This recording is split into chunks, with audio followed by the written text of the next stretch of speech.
perfect one. Hello, everybody. Find the perfect one. Hey, peoples, in a place to be. What up? I am Andrew What's a guanin? from Turnian Sound. We got the Bukas and the Marcel, the Night Drips, and we're gonna let people roll in. So if you're watching this Soup. recording later, just keep skipping ahead until things look different, I guess. How's everybody doing? How you doing, chat? Chat, how are things? What's up, Aspen? Wagwan. Chut. Sherwood? Devontae? Crew's all here.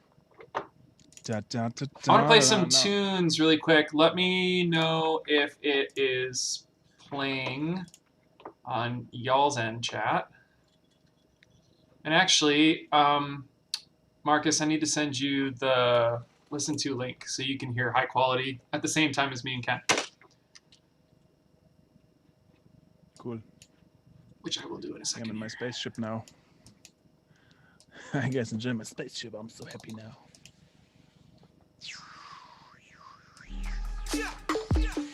So I'm sending that to Ken right now. Very good track. I can hear it. I can't. Who is this? Is this out? All right, sending you the listen to link on your Facebook. So click that and hit start stream, and you should be able to hear almost latency free what I'm listening to. Whoops.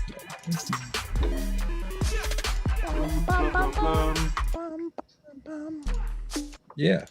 Sweet. I'm also gonna Nice. join. Wicked. Oh, he's sad. Even deeper. All right, make sure you guys share up too. We're gonna get started in like 1 second. I'm gonna have one more sip of coffee, and then it's go time.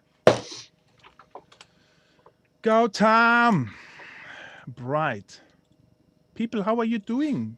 How are you doing, people? Sherwood says tings are good. Lee says hi diddly ho.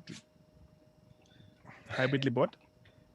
Hi diddly ho, which sounds like bleep blue to you too. Flanders from The Simpsons. Young Tinks. Oh, there's a spaceship. That's nice. Us.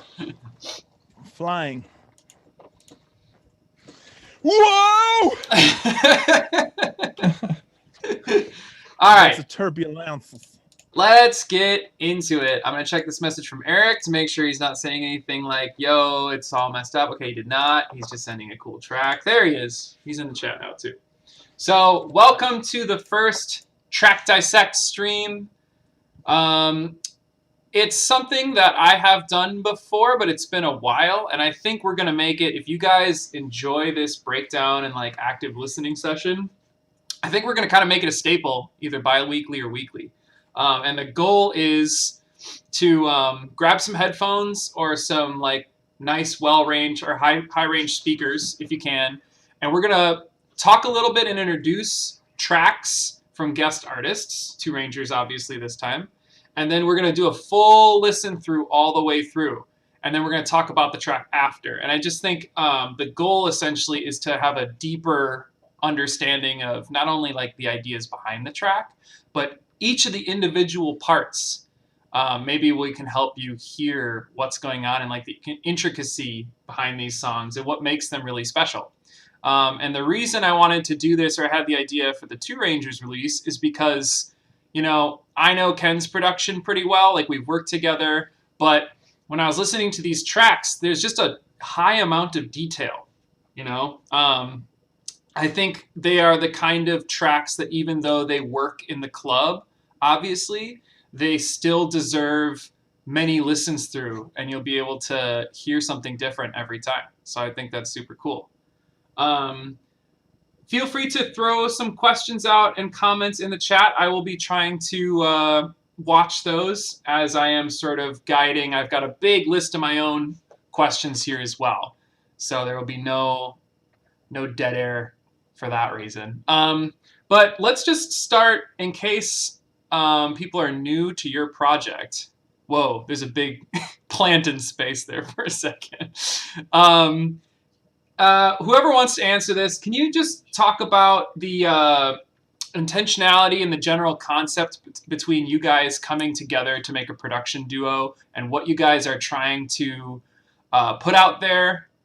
Oh, we lost him. Okay. So, Ken, if you could answer. Well, we're trying to get Marcus back. So the answer is Marcel has a crew called Through My Speaker, and I used to be friends with a few out of the crew, and I never met him until a few years back. And we always wanted to write music together. I was at his studio. Oh, he's back. Yeah. You can answer after me. Sorry. And then always when I was at his studio, we tried to work on something, and it didn't work because we never worked together before that. So it was like a nervous kind of diddly-daddly. And at one point, I invited him to my studio. And since he knows his tricks around with Machine from Native Instruments, it was like easier for us to do something because I was like on my PC working on FL and he was on Machine resampling, throwing in ideas and loops. And Machine is like a hardware controller for synths and VSTs in a DAW, right? Come on, Marcel, drop it. What's Machine? Oh, you're muted, Marcel. We don't hear you. Sorry. Machine is basically like a DAW. So you can load any VST inside Machine. That's right. It does its own processing. Exactly, but you can use it as a sampler, but also just as a plugin player. Cool. And it has this controller attached. So you can use it almost like a hardware. I see. But you can still load, or it feels like a hardware. I mean, now and I just released the Machine Plus, which is like standalone, so you can use it without the computer. But yeah, Machine is like a little DAW, so to speak. So sweet. And so when you guys are working together, there's two DAWs at the same time. And what's the process like when you guys are in the studio generating ideas at the same time? How do you like link those things up? And so to speak. So maybe I answer this because I didn't get the first question completely, but it's kind of a technical setup as well. And I feel we don't have the most perfect technical setup because Machine doesn't really sync with FL. And I usually work with Cubase, so Machine is not my main environment. I've been working with Cubase since a long time, and Machine is just my quick and dirty way to get ideas down and not use the mouse because I just wanted to. I like using hardware and just get my fingers on what I'm doing. Mm-hmm. And since I brought my Machine to Boku Studio the first time, we kind of just tried to get the ideas down this way to. We tried also to sync it, but there's never a proper way with DAWs, especially when they're not made to sync with external stuff. Mm-hmm. So, for my part, I just try to get my ideas down, sometimes just within the Machine environment. It's so I can like share stems with Bookers. Sometimes we also open Machine inside FL because Machine also works as a plugin inside another DAW. Yeah, that's how we started the first few tracks. Right. It's almost like the same process as like what you would do for normal remixing, where you like share stems and stuff like that. But I just remember when I was watching you guys a little bit in studio, there's like it was almost like two separate jam sessions sometimes would be going on. And it was like you're passing files back and forth and file sharing and stuff like that. And I just thought that was kind of interesting because you could do that right now. Like, have you guys been collaborating over Zoom? I know you're between studios, Ken. So Yeah, not really actually. And I mean, We never tried to. yeah. I think what we do is kind of the best of what's possible technically. I wish there would be a more immediate way to sync ideas and files. And I mean, for example, if we both would be in Ableton, we could just use Ableton Link and sync both DAWs. Or I mean, Machine also supports Link, for example, and it's kind of the new standard how you can connect gear without MIDI and stuff and sync it. But yeah, I mean, as you said, it feels kind of remixing sometimes because I share some stems, he gives me something back, and it never stays the same. There's always some kind of processing involved in between. So what ends up in the tracks is sometimes kind of a post processing of some kind of where sometimes it's not even clear what the original source was. Yeah. But that's kind of the fun of the process, I feel. Totally. You know, and I think I can kind of hear that. And the density at which I think there's a lot of... when I'm listening to some of these tracks, and we'll get into one real quick, because I think that's the exciting part, I'm hearing that almost everything is got either a layer or a delay or a reverb or a modulation or something like that. Because even like the snares, the hi-hats, all these kind of things, they have like a storyline over time, which is just something I think is really important, and it lends itself to being like Spotify listenable as well as like a club track. And I think that's super exciting. So it's like maybe it's part of that process of like, here's something, I know he's going to mess with it, you know, so I'll send it. And then you modulate, twist, send it back, all this kind of stuff. And maybe that's what makes it so dense and complex. It's kind of cool. Yeah. That's a super We interesting... always wanted to have like every gap to be an exciting part about the track, because like breakdowns and intros, outros are like our favorite parts of the track most of the time. And it's for us, it was important to not only like make a crazy bass, which also was nice when we found one or made one, but yeah, we wanted to always have like gimmicks in between breaks, and yeah, just for the listener to be like, oh, what's this? I haven't heard this. Totally. And we did, hopefully. Yeah, it was an interesting point that you had there, Andrew. That's the sounds all have those details and feel so dense. And I mean, it's kind of a thing that comes from both how we work with effects. We just like to tweak stuff and make sounds interesting, you know, not have, I mean, still have something that feels recognizable, but kind of see where the experimentation can lead you. For me, it's always kind of exploration when I try to make some sounds. I try to surprise myself. So, and that's something what I can really do with machines super quickly, to just resample all the time. And then suddenly it's audio, I put it back into a synth, then sample it back into audio, and suddenly the sound, every single sound has something to say.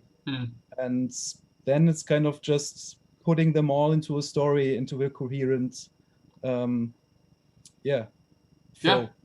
Yeah, so let's talk about the first track that we're going to listen to, which is Two Rangers is the title of the track, correct? Was the first track? Yeah.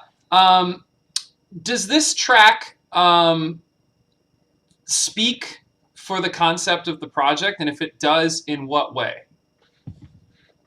It's definitely, yeah, it was the first track, and it exactly represented everything we wanted to stand for.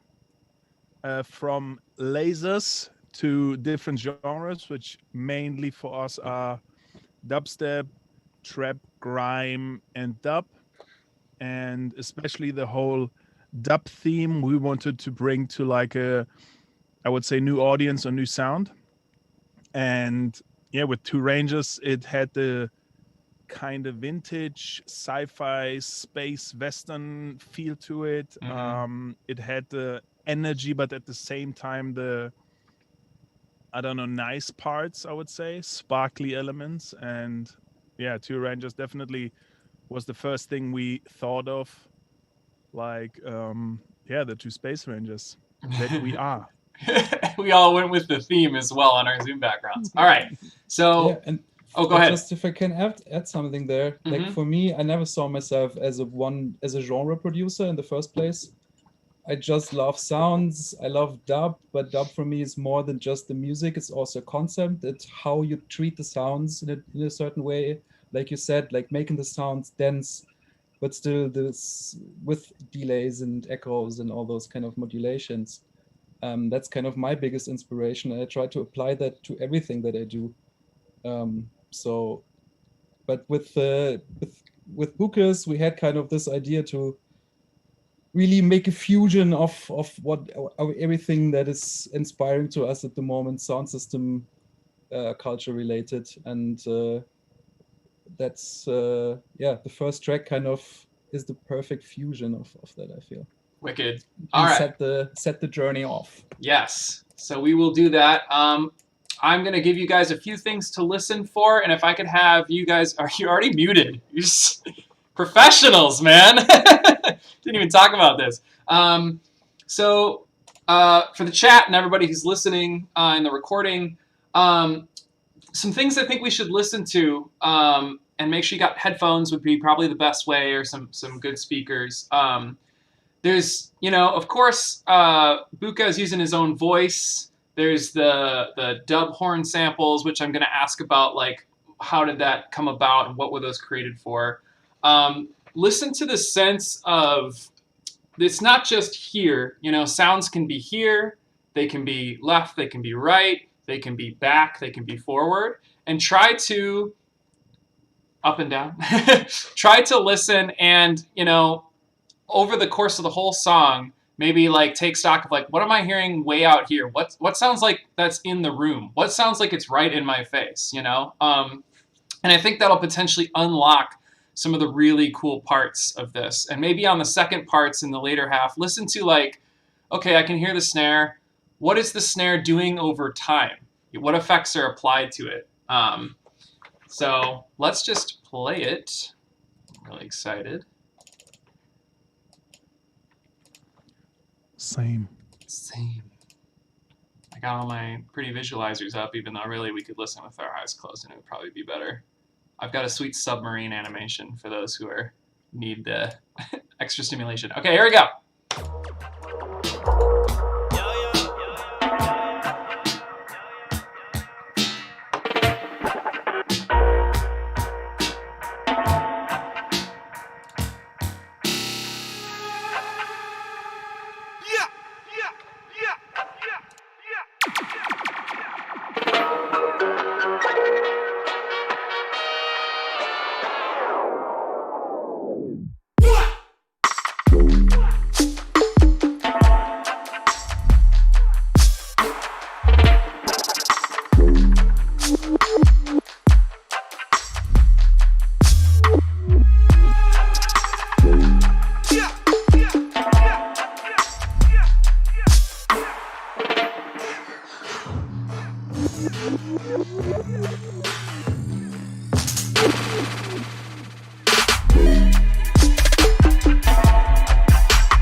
All right. Very great of us. Very great of us. So, some of the things that I want to ask about, I guess the first one is, where do the horn samples come from? Is that sampled from a track? Is that native instruments, like stuff that you built and then made sound old? Where do those come from? Sample. Next. All right. No, that's super cool. Yeah, that's. I was kind of hoping that you like made those custom and then made it sound old, and I was gonna be like, No, I think not in that case. It's part of the same sample of the intro. okay. I'm just opening up the session to find the sample, the original. Ooh. Yeah. It will be interesting. Um, Because I think we go just ahead. wanted to, or I just wanted to find like a bongo / old reggae drum fill to start the track off, and then I stumbled across this like horn reggae sample we used, and yeah, we build up on that. And I think it was some of the later parts that we added. We just needed something to get into the track. So it gave us kind of that, yeah. So you special found the vibe. horn sample after like drop production kind of started? Yeah, I guess. Okay. That's kind of cool because it's very, very, very well connected, all the pieces. In fact, we might as well go there. I like over the bar kind of end of phrase fills. And this track has a lot of that like delay beat 2 instead of like hitting the downbeat, you know?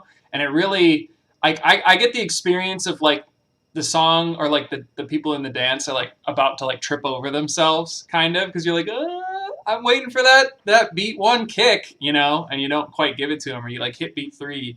And it uses it a couple times in this track. I think it's normally just like a delay and maybe a high pass. I don't know, Ken, if you're looking at the file. I'm looking up the file and I post it in the chat. Oh, the sample? There it is. Solomonic reggae star Nice. with anti-apartheid yard.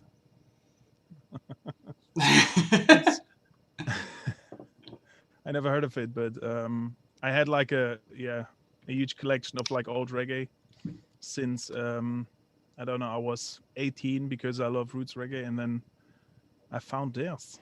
That's nice. And it's great. Yeah, so what do you usually do? I know you're big on fills, Ken, like just because I've heard you talk about it. And when we were working on tracks too, I think you were like, you were kind of complaining about how a lot of producers feel like they really don't use up the energy that a fill can bring, and they kind of just let the bar ride out and loop on. What is your kind of maybe philosophy for what you're reaching for transitional elements? Like I either prefer it to, as you said, just like let it zone out and like give it some space and like a really quiet part, or do the opposite and like there's so many tracks each of us has. You play it out and then you always remember this one part at minute so and so where it's like and those are like the little fills and ideas. If we make it right, if you process it right or whatever, or just make them like from scratch, I think it's like a nice spark and element where like people, let's say like if Cardi B says "Brrp" in a track, or like Missy Elliott, what was the song Eva 808 sampled, where Missy Elliott says like "Prrt" or something. Yeah. And yeah, just those tiny elements can be so important for like people to remember a certain track, and that's what, especially with Two Rangers, we have tiny elements like maybe just the hi-hat, but if we nail the sound of the hi-hat, like you want to hear it more and more. Just as an example, and especially for fills, I think it's important to make it unique and interesting instead of just like Tom Lew's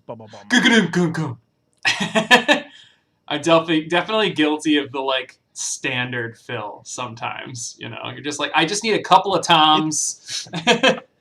They're gonna pan I left mean, to it can right. work, definitely, yeah. What about like snare tails?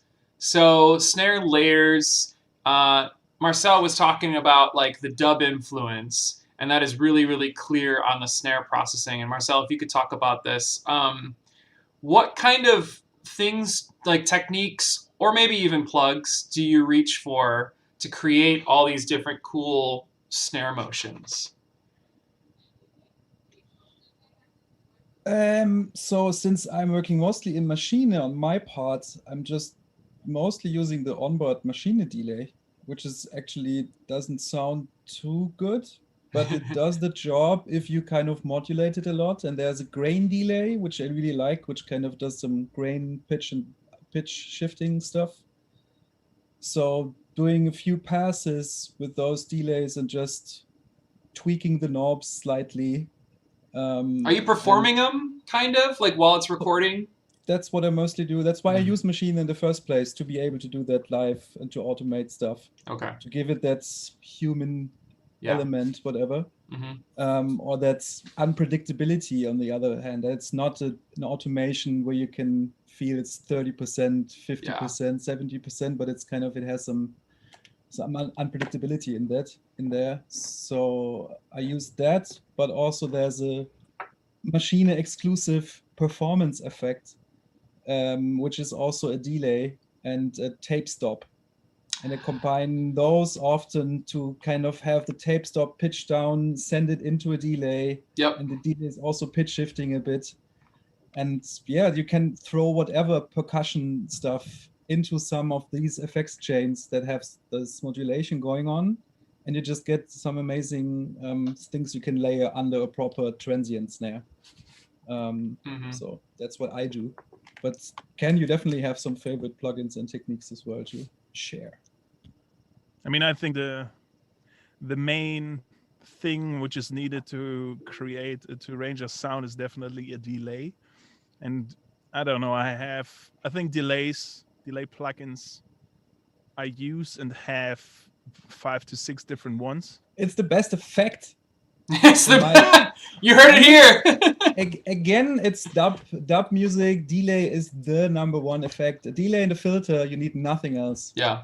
Maybe a spring reverb, but you can do so much just with these things. And if you just keep chaining them together in the right way. Well, and if I can break into that for a second, is like something I learned when I started doing more dub influenced and deeper minimal side of 140 is that the focus shifts from the old bro step days where it was like, how cool is your massive patch, to how interesting is your song's elements.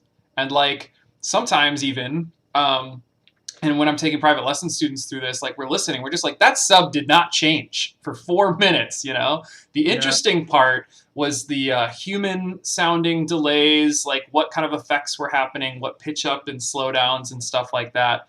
And I think that's kind of an interesting lesson to learn. And like, even if you're not making dub music, it's something you should steal for your production for sure. That's what I mean when I say dub, not the genre, but the technique, how you treat the sounds. For me, dub, the invention of dub is that the mixer treat like an instrument. And you have pre-recorded sounds.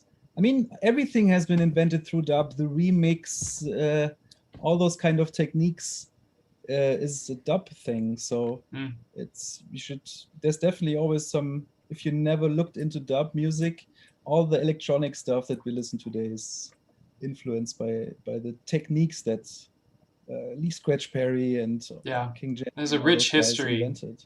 Definitely. Everything can be dub. You just have to find the dub. It's true. The thing also I wanted to say is when I posted about the Two Rangers release, there was this one guy who messaged me and was like, yeah, I've got this weird question, but can you help me? And I was like, what is it? And he was like, the Two Rangers tracks always have the same kind of atmosphere. And I didn't know what he was talking about. And then after talking for a while, like he always named certain regions in a track, and it always was like a delayed out vocal or delayed out things. So that's also interesting. Like you can use a delay for like on point snappy sounds, but especially we prefer to like make it sound like you're in a spaceship. and you're floating around, and that's why the delay is so versatile, like on tracks to use, and that's what I love. Yeah, man, and you just said something before, Andrew, about density. And for me, that's what delay does. It makes something more dense and more dimensional, and you can play with the density of a sound object with the delay and shape it in size and yeah.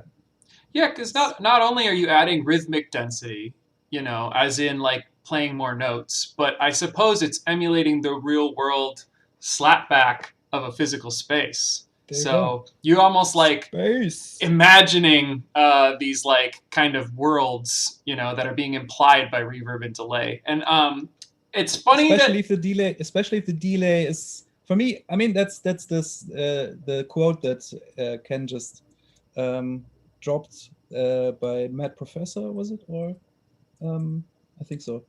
That every object has a shadow, you have to find the shadow. Every song or sound can be dub, you have to find dub. So dub is kind of the shadow. It makes something more deep. And if the delays, the shadow, are kind of pitch shifting and modulating and being, so it's kind of suddenly getting strange. So you create a space which is not real anymore. It gets kind of weird. So those pitch shifting, modulating delays is kind of, if you picture it visually, that the room in the space is warping. So yeah, it makes some stuff more interesting, I guess. Totally. Before we do another quick listen, because I think we've talked about so much that we just have to hear just a slice again. Delay doesn't have to be long either, especially for people who either are just listeners or maybe you really haven't thought of delays this way, but like your blah, blah, blah, dun, dun, dun, dun, like a lot of your melodic elements, they have a very fast delay, which gives it like a metallic sort of effect to it. Let me play this really quick, just to show that delays can be spatial, but they can also be tonal. And then also while you're listening to this, I wrote down, and I want you to answer. They can also get super short when get resonators and stuff. True. You can make music with delays in the end. When we, I'm going to play this example for just a second. When we come back, I want to have somebody answer the question. When I was listening to this earlier, I don't know that I've experienced this before, but it sounds like the mixdown is in a pool with like floaties. And it's just like, this is what it sounds like. So let's see if you guys can hear this in the stream. So I'm going to play it really quick. So listen to the delays, short, fast, and that kind of experience of floating around.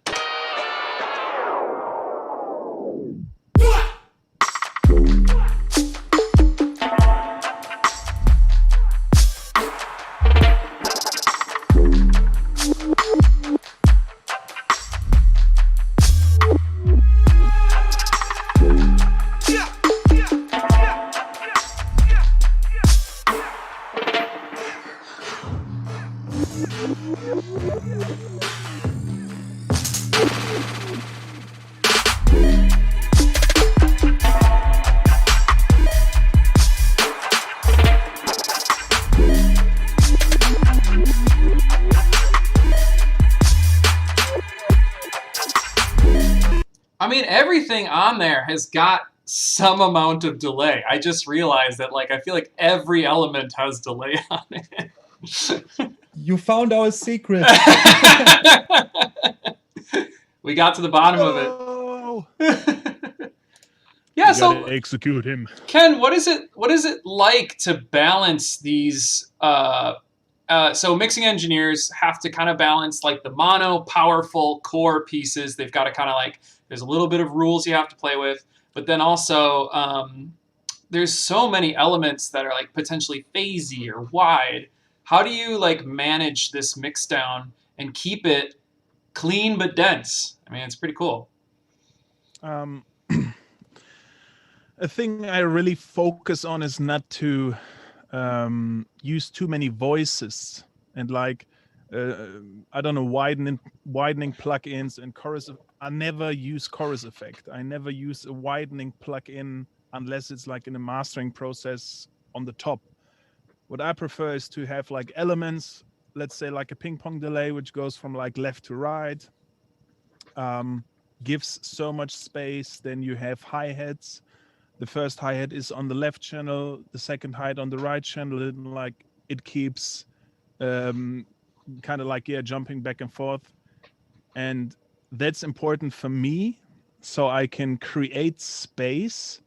But the main thing I use to just have the spacious feel are like reverbs. And whenever I have those elements which like go left and right and left and right, Mm-hmm. I try to not have them super wet. So they're kind of like in your face up front, and then all the other elements I want to have spaced out. I'm going to, yeah, put further back in the background with a reverb. And that's mainly my process to like decide which elements are important for the mix, which elements make the track what it is. And then not only from like the frequency spectrum, also from like left, right, back and forth, how to put it in a mix. I think it's really important And that you're talking about generating the experience of wideness through layers is kind of what you're saying. Because, yeah, you don't run into phase issues then if you've got two different sounds that are similar and you pan them wide, because then we experience them as one chunk, like hi-hat, you know. But really it's like 1 to 4 or like 2 to 4 different sounds that could be panned like here, here, here, here, playing at the same time with a similar harmonic, you know, imprint. I think that's like really important. Some people just think, let's say you make a bass sound, and then the first thing is like, oh, I want to have it wide, so I'm going to add more voices, add like a chorus effect, and then it's wide. Like all my basses, or like all the basses we even made, for me, I mainly kept them like pretty mono, and then I copy the same thing and like put it on another channel with like 100% reverb, so it's like super wide. Wow. And then I only like EQ out a certain part, which is like taken up by the main bass.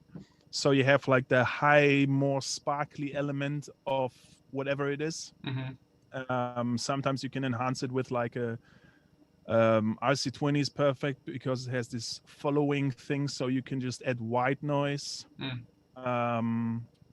Yeah, like even pitch it up 1 octave and then have it like sitting quite far in the background, but like for your ear it's still audible. And yeah, just elements psychoacoustics.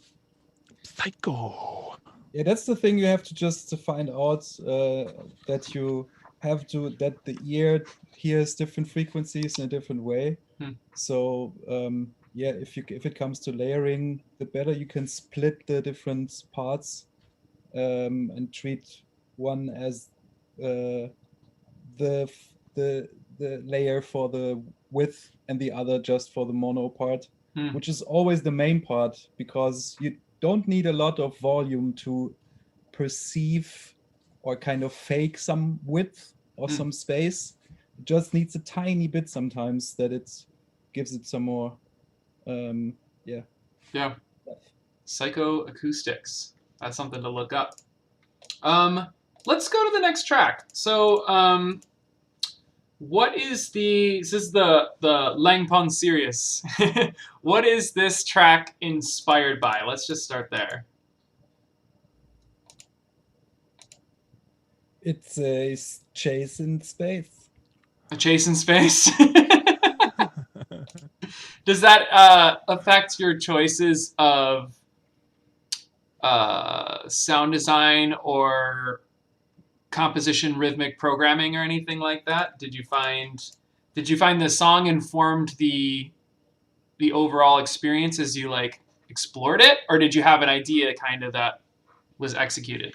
Well, I think the idea was to make some kind of grime influenced track, but just in a different way. And for my part, we just had this high energy going for the first 5 minutes, even like when we started working, just high energy. And I think the tempo is even higher than 140. It's what, 43 or something. So we even made it a bit quicker. And so everything to me had kind of this high energy, high pace idea. And yeah. Sweet. Just trying to think of some things to listen for. A lot of the same stuff. This one has some cinematic string elements, low frequency effects. I think it's very interesting how dense this is, but still punchy and clean as well, even more than the last one. I've got the word bubbling written several times, so I don't know really what that means. But yeah, let's dig into this song.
That ending. That ending really got me the first time I listened to it because I was like taking notes and I was just like, what's about to happen? Is there like a skit coming up? All right, so what's the story behind the strings? Yeah, the strings, man. The strings, man. You said there's a funny No, story. Marcel was making these strings, and they were nice, and we were like, "Oh, this is dope." And then I took the file and put it on the wrong channel, which was like a vocal channel, and the vocal channel had the manipulator on it, which is like a weird pitch formant whatever thing from, I think, Infected Mushroom. Okay. And so whenever we played it, like, it was like, it sounds good, but something is off, and like these strings were like on a setting called hollow, which kind of take away the pitch or like the scale from the initial sample. And in the beginning we were like, oh, this is fucked up, this is not good. And then we changed it, of course, but we really liked the sound of it and then added it to the track. So there are some parts where it sounds like it's a square, but at the end it's because someone in the chat said sounds like a Wiley instrumental, because the strings through the manipulator got turned into like a weird squarey grime thing. So it perfectly made sense for the grimy track we wanted to do. Yeah. That's awesome. Happy accidents, man. I like that's the move. You know, and when I listened to this time around, I didn't realize how many breaks were in this track. There's a lot of breaks. Like, not just like the lo-fi reverb breaks. transition breaks, which is going to lead me to something else. But like, especially in the second drop, I was noticing like breaks were becoming the glue between kick and snare, you know, as in just like a hi-hat sort of thing. But that leads me to a question that also was in the chat. Is Alchemist said, how do you guys come up with these arrangements and transitions? And I was wondering if you could frame it a bit, if you think of it this way, in contrast. Because I think a really important part of writing interesting, engaging songs and arrangements is senses of contrast, like harmonically, musically, call and response. If either of you want to talk about that, like, can you think of an example? The easiest one that I can think of is like when you're doing a lot of your fills, you know, you go to that like bandpass filter, you're listening to a drummer in another room sort of effect. So why do you do things like that?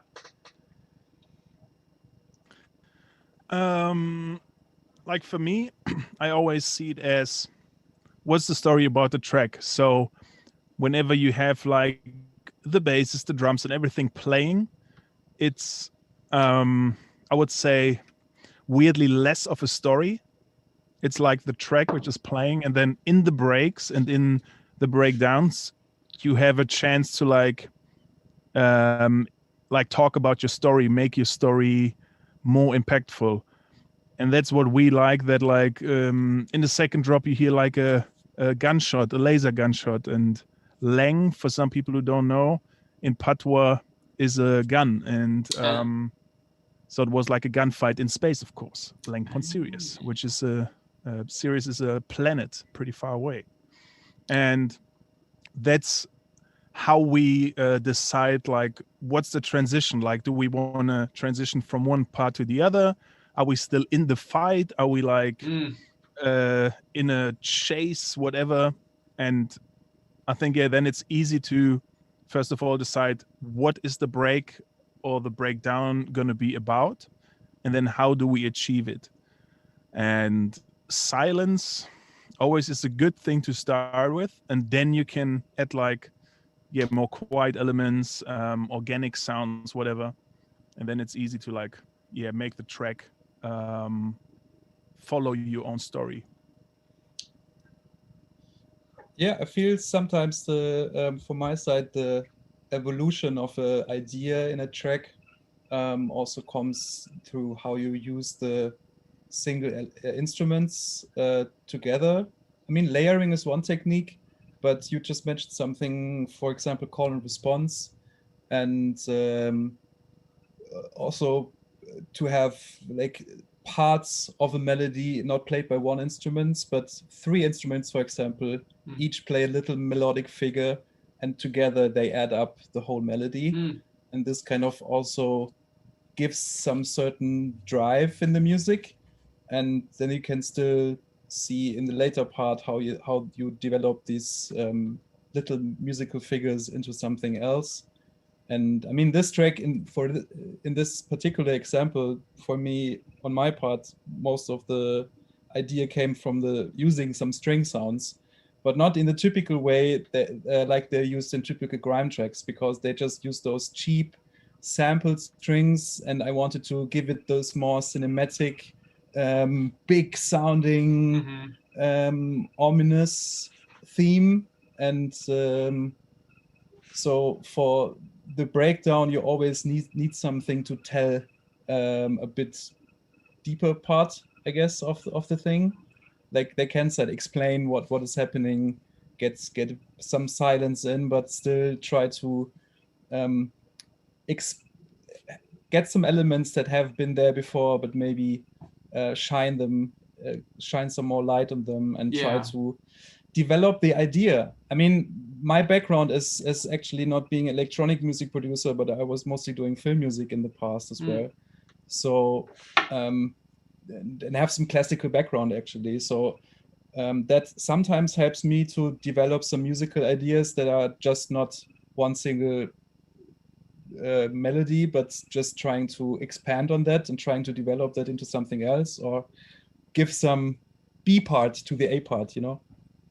Yeah, that's interesting, that background. I wonder how that informs your horizontal songwriting versus your like vertical songwriting. A lot of times I think EDM producers, electronic music producers, we're all about the loop, and a lot of times singer-songwriter types, maybe guitar types or anything like that, it's about how does that melody progress over time, and like bridges and choruses and pre-choruses and all that kind of stuff. Do you feel that your experiences in that more film score realm helps you evolve tracks over the length of the whole track? I mean, it definitely helps me to evolve ideas, but still in the setup with Ken, since he's the operator on the main DAW, which is FL, which I am not so familiar in using. I can click around, but I always delete something or add something by accident. So it's still a bit confusing to me. So I still produce vertically, but with my thing in the mind that not all of the stuff that I'm doing will be played at the same time. So I make sure it fits together, but I try to compose in a modular way, that I know this part goes well with this part, but then this part should come afterwards, and then I do the B part to the A part, and then I just try to give all the stuff to Bukas, try to explain what the idea was, and most of the time the stuff lands where I intended to. Sometimes not, but then again, happy accidents happen, and yeah.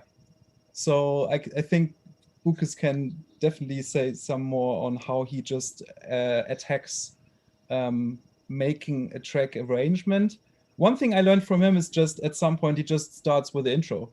Sometimes the drop's not even perfectly done, and he just goes to the intro, and it's just try to set a vibe and try to begin the story somewhere, and that's just an interesting way to attack it. Yeah, because I used to do it the same way I think a lot of people do it, and it's like, what's the main thing about the track? It's the bass and the drop, and I think starting with an intro is easier because not easier, but it's different because it's deciding for you where the track could go or has to go, kind of. And when, let's say, we jumped on YouTube or like watch documentaries about like random space stuff and our origin heritage, and then we just took elements, and whatever the sample was, decided how maybe some sounds in the track, like where they go, how they sound, what plugin we use for it. And there was sometimes nice and sometimes too forced, but it pretty often, when we like, let's say with the marble, we had the vocal sample, but then got rid of it, wrote the track, and then Nightdrips came up with like a melody, and then we were like, okay, this like vocal sample works again.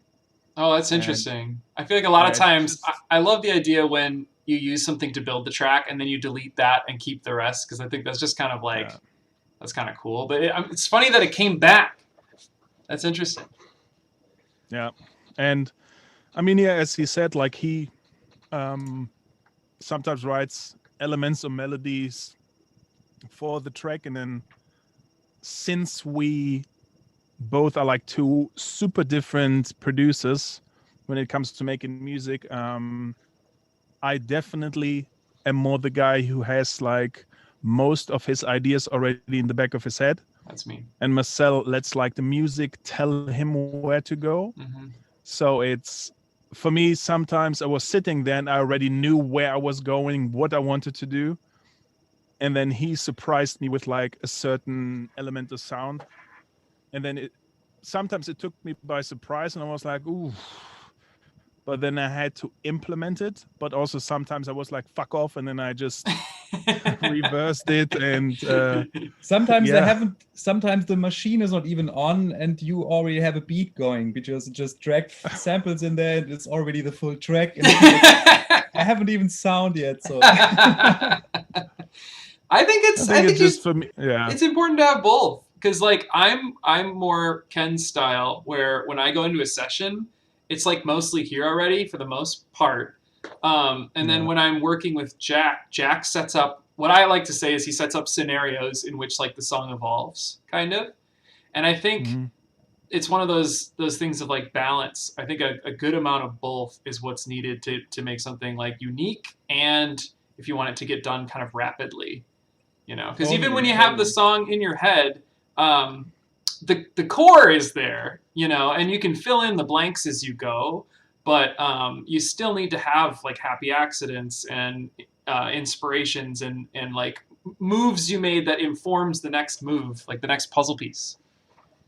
Yeah, this is mostly how I work. I mean, since again my background in doing film music or commercial stuff, I'm used to needing to have the idea and then mostly following that through. And I started doing my own music mostly because I didn't want that. I needed some space to explore, and I try to not know what I'm doing, and then I feel I'm the best. I can have the best ideas when I don't really know what I'm supposed to do, and I just try to be inspired by what I'm doing. It's not always a straight line, of course, but I think that's what creative processes are not supposed to be. But it's every approach is worth it if the result is interesting. And as you said, the balance is the best in the middle. Always, there's some balance always needed. And I guess that's in that case how the two Rangers also work. Yeah. I have committed to that style for sound design almost completely, because I was sick of getting upset at trying to hit a sound design target and spending so long, especially if you're composing at the same time. You know, if that's the surest way to end your session upset is if in the middle of a track you try to do sound design and hit a target, at least for me. So like I usually just now, when I go in to do sound design, I'm like, it's fun time, and I don't care what comes out. You know, there's going to be something usable. That's the best way to approach it. Yeah, that's the best way to for approach me, it. I mean, for at me some it's- point, sorry. No, I don't know. For me, it's always I have my library of bases, and then I like over the years I have like I don't know 500, 1,000 presets in Massive, which is my main go-to. So whenever we had like a certain track and then there was a certain idea behind the track, I knew like, okay, I need this sound. I'm gonna tweak it a bit and then I can use it. And I'm the same. Like if I'm producing a track, like it rarely happens that okay, I'm gonna sit down on Serum or Massive or whatever and tweak a sound, because like you said, it frustrates me the same way. Like I'm just like, ugh, it never sounds how I want. And that's why I think, especially with Two Rangers, I did what I ever wanted, what I always wanted to do with Buka's Finest, that I took a step back from like finding the bass sound. Because in the beginning, it always seemed like everyone was just interested in like, what's the craziest bass sound? What's the craziest bass line? Yeah. And with Two Rangers, it's exactly that. That like everything around the bass creates the vibe, and then the bass is just like a nice gimmick which is added to it. What's the delay sound? Who's got the delay sound, man? Like, man, they got some hot delays. That's the new thing. Let me see if there's anything else about that last track. I think we're probably going to call it pretty soon and stop at this track because I don't want these to go on so long, and I want you guys to be able to... It's not always about you, Andrew. I mean, when I can hit the end stream button, it is. No. But I think the attitude of how we're approaching this track will hopefully make everybody who's watching, live or on the recording appreciate the density and the care given to these tracks. And then when you're listening in the future, hopefully there's a lot more that you can appreciate. Yeah, I mean, I think this one is my favorite off the release. I had to try to decide. I think it's just got a little bit of everything for me. And I mean, there's just, what I want to do? Which I'm going to try Which something. one? The Langpon Cirrus. That's my favorite. But I want to try something. And you guys can hear it too because I'm streaming on my DAW. I'm going to play just the side channel using a mid-side. So if you're unfamiliar, let's see if I explain this correctly. Basically, center, the experience of center in music is an illusion that's called phantom center because you're usually listening to two different speakers in a stereo setup. If they are equally balanced volume-wise between each speaker, it becomes center, correct? I did not say that wrong. So, and then any difference between the sides, like more left, more right, will start to make it move left and right, essentially.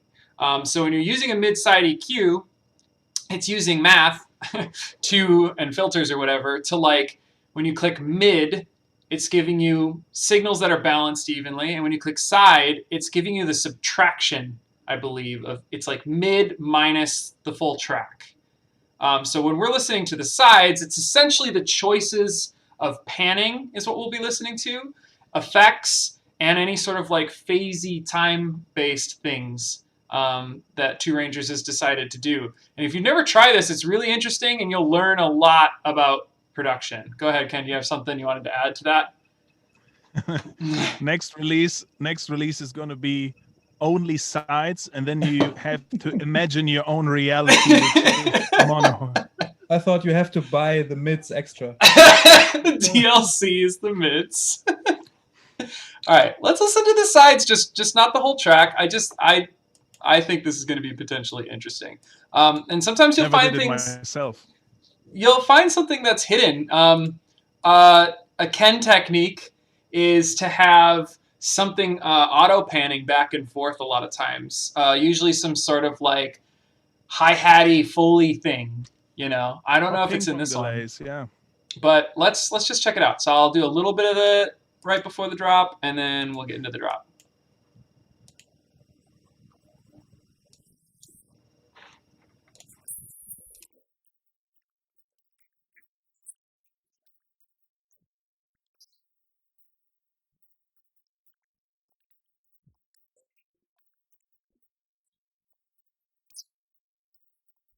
Just for reference, I'm going to play only the mids.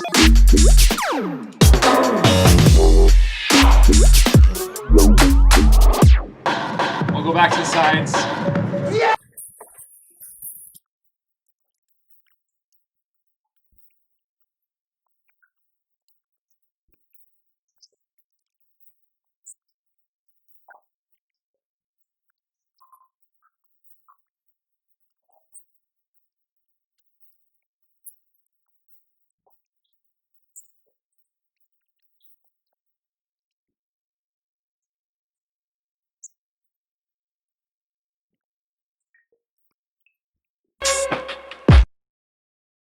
I'm surprised how mono-safe your songs are. It's just because you're doing layers for wideness instead of lots of wideners and effects. I mean, that's I think that's so powerful. And if more of us producers adapt that, I think that's pretty huge.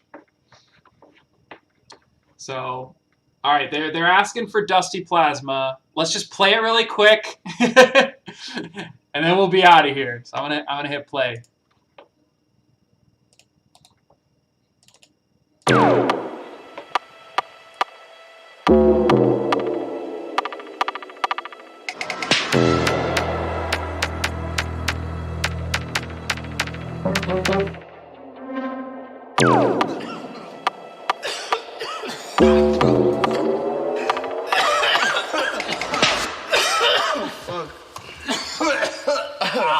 We're back. That's good shit.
I want to play around with the mid-side information on the second drop.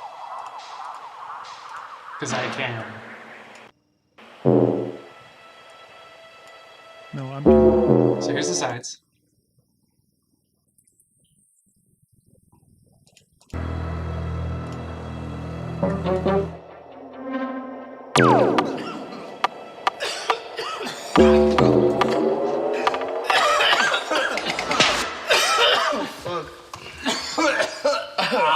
We're back. That's good shit.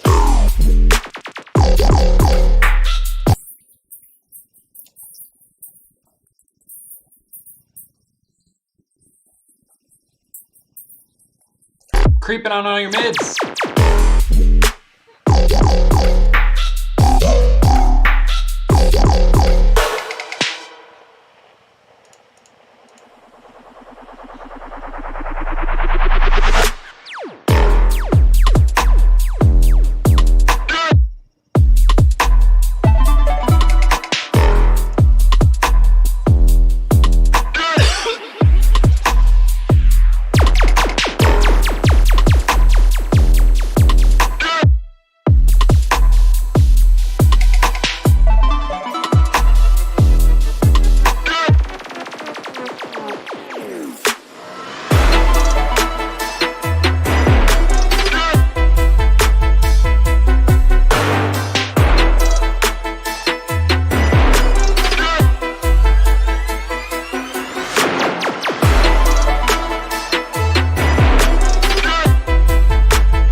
Nice. So beautiful. That one has a nice storyline to it. I think without the addition of that melodic part, it would just be a little too standard, you know? Yeah. Thanks to Night Drips for the melody part. Hey, of course, man, every time. But like the other thing about that is like it's a little bit sad that in a context where we would normally be making our music, a lot of times the second drop will get neglected, you know, like if you're sending this to DJs, you know, they're And clicking. melodies get neglected. They do. Yeah, people just take a sample and try to get some melody parts in there instead of trying to play something and make the bass note play more than one key. And right? It's There's true. so much music to explore. Thank goodness, because we got a lot of living to do. But like the other thing I was thinking too is like the outro to this track feels very album. You know, I just think that's like a little bit of a sign that you cared. Like the songs feel very cared for, and I appreciate that. Lucas cares about his outros. What a weirdo! What a weirdo! All right. I treat outros like my friends. Let's end it there. Thank you for everybody tuning in. Thank you to Two Rangers for telling us about putting delays on things. Pew, pew. If you guys listening On everything's. Listening now enjoyed this and or have comments and feedback, shoot me like an email or hit me up on Discord or tweet at us or something like that. Let us know what you thought, and I think we're going to try to line up some more of these active listening session track dissect things, because I think it's super cool, and if nothing else, I'm learning a bunch of tricks, and that's pretty great. But no, I love being able to kind of appreciate our music on a different, deeper level. So thank you guys. Make sure you pick up this EP. Not only that EP, also our first EP on Next Level called Ghosts and Galaxies EP. That's right. Do that too. Get it all. Please. Cool. Show us some love. Alrighty. Come with us into outer space. Anything else from you guys that you want to hype? We got Black Box Stream coming up. That's a Bukez set though, right?